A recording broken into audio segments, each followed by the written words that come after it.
The Ohio Theater in downtown Columbus is a fantastic setting for watching a movie or seeing a music or a play or even attending a concert. But there are things that go on behind the scenes that most people would find frightening. I happen to know more than most about the history of the theater because I've been an usher there for over 20 years.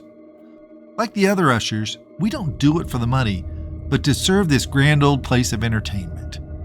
If you've ever worked a job, even as a volunteer, for 20 years, you get to know the ins and outs of the place.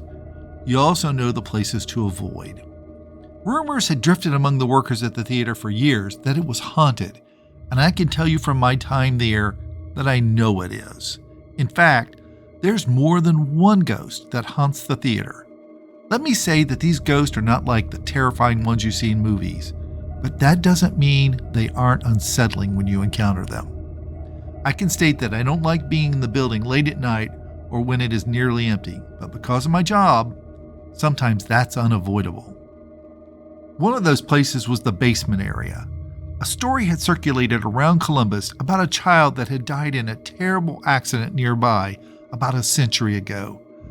Back before the theater had been constructed, the site had been a public playground, and it was the little boy's favorite place to play. The story from an old-timer at the theater was that he haunted the bottom levels of the theater. On one late night, I had my own experience when I had to go to the basement. For some reason, it felt chilly there once I got downstairs. But I also had this intuitive feeling that I was not alone. When I stopped to look around, I didn't see anything, but I heard a child crying. I slowly backed up and went back up the stairs to the first level. On another occasion, when I was new to working at the theater, I had a strange experience. This happened well after an event had ended, and I was in the main theater alone. I had a very similar feeling overcome me like the one in the basement, a sense of dread seeping into my body. That's when I saw a figure walking among the seats near the stage.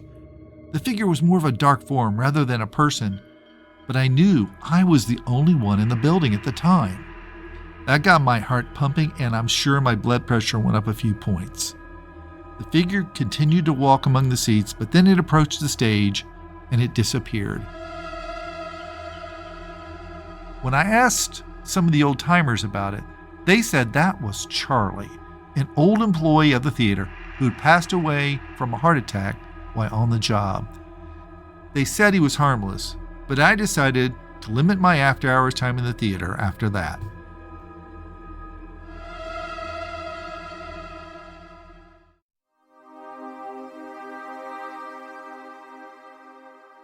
When I was a student at Ohio State University, I had a great time, but after an unsettling encounter late one night, I made it a point to avoid one part of campus after dark.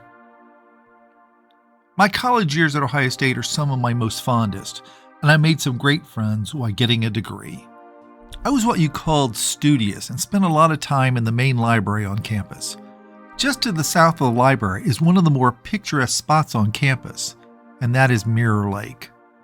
My dorm was south of the library, so getting to it always took me past Mirror Lake. One night, I hit the books hard and studied until after the sun went down. The campus is really a pretty safe place, so I wasn't concerned about it. When I left the library, I decided to stroll by the lake to relax a little, but my experience was anything but relaxing. Once I got down to the level of the lake, it felt as if everything around me had changed, like a cold oppressiveness had fallen down on me like a heavy blanket. It was a crisp night and I already had to zip my jacket up. As I walked around the lake to get to my dorm, I thought I saw someone walking on the other side of the lake. But after watching them for a few seconds, to my shock, they were drifting along the water. That stopped me in place as the figure seemed to glide along the surface of the water. I was completely mesmerized, unable to even move. For me, this seemed to go on forever, but it was probably really only about 10 seconds. The figure floated at water level, and then it slowly descended into the water and disappeared. It took me almost a minute to break from my trance, Then I got out of there. I obviously was shaken when I got back to my dorm, but I didn't say anything to my roommates. I thought they'd think I was losing my mind. It was hard to get to sleep, but I did some research before I did. I learned that in the 1920s there was a professor who committed suicide. His wife was furious with the university because she'd gone to them for help, but they had ignored her. She said he desperately needed someone to help him, but this was before people acknowledged that there were a way to help people through therapy and counseling. After he died, she swore to never let the university forget its sin against her husband. This account wasn't very detailed, but I can only tell you what I saw.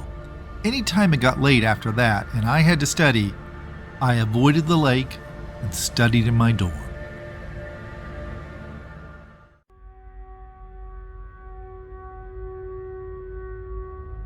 When I was younger, I worked as a waiter at the spaghetti warehouse in downtown Columbus. It was a decent job and it paid the bills, but there was one aspect about it that I never got used to, and that was the fact that the place was haunted. One of the old timers there told me about how the building had been an old ice house back around the turn of the past century.